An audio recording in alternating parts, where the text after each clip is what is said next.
Thank you, Deepa, for sharing your meaningful experience. And now I invite you on a journey to explore some of the most common beliefs blocking women when it comes to managing their personal finances instead of someone else's money.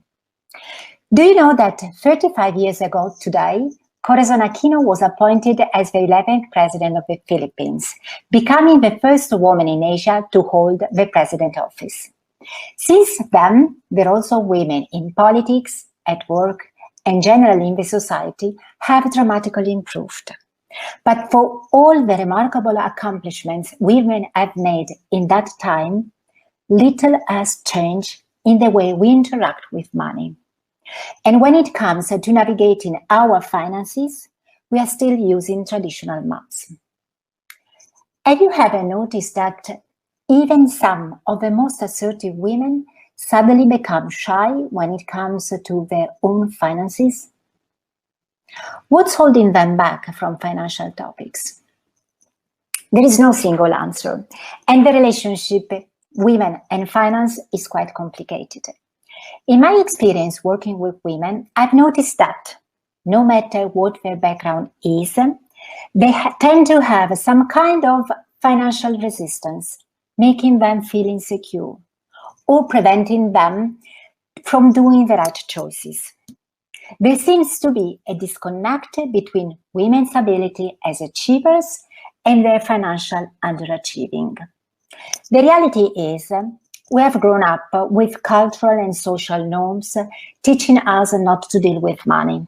For years, women have been advised to delegate their financial decisions and investments to their partners, unless you have no choice but to engage with your money. Maybe for some life-changing events like a death, or in my case, a divorce that forced me to take sole responsibility of my finance and become independent. I graduated in economics and management from a prestigious university in my country in Milan. Despite that, I've received little education about how to manage my personal finances. Instead, I was told not to talk about money because it's not classy. Inappropriate to say I wanted to make a good salary, to invest my money to take care of myself financially. The problem is, if reiterating those old patterns and models, women not only say no to own their power, but to act in their best interest and their future, as they tend to live longer than their partners. Today, drawing on my experience in my coaching practice, I want to share the stories of some women who have overcome their roadblocks to become more competent and confident when engaging in money conversation. I think we have time for a couple of sharing and tips, and let me start with the first one. Embrace your value. More often than not, women underestimate their value. And even if you consider yourself to be a self-assured person, it's so easy to sell yourself short. Sometimes subconsciously, because you don't want to come across as ambitious or salesy. Take Claire, one of my clients. A capable and experienced marketeer. After the birth of a second child, she decided to quit her corporate job and become a consultant. The big issue with her was that she was embarrassed, almost scared to answer the usual questions from potential clients. How much do you charge? What's your rate? She had started her business underselling her services.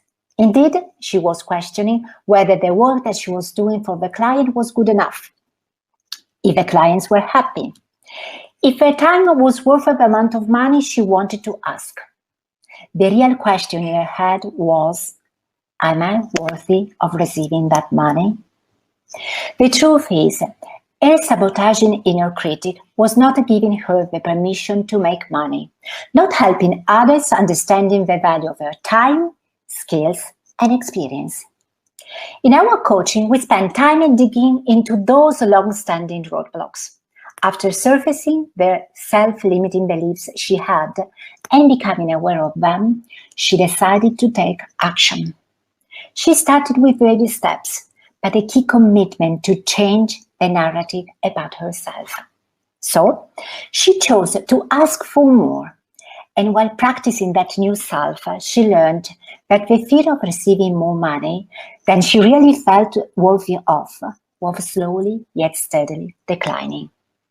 At the end of the day, if you don't believe your own work is valuable, why should anyone else do it for you?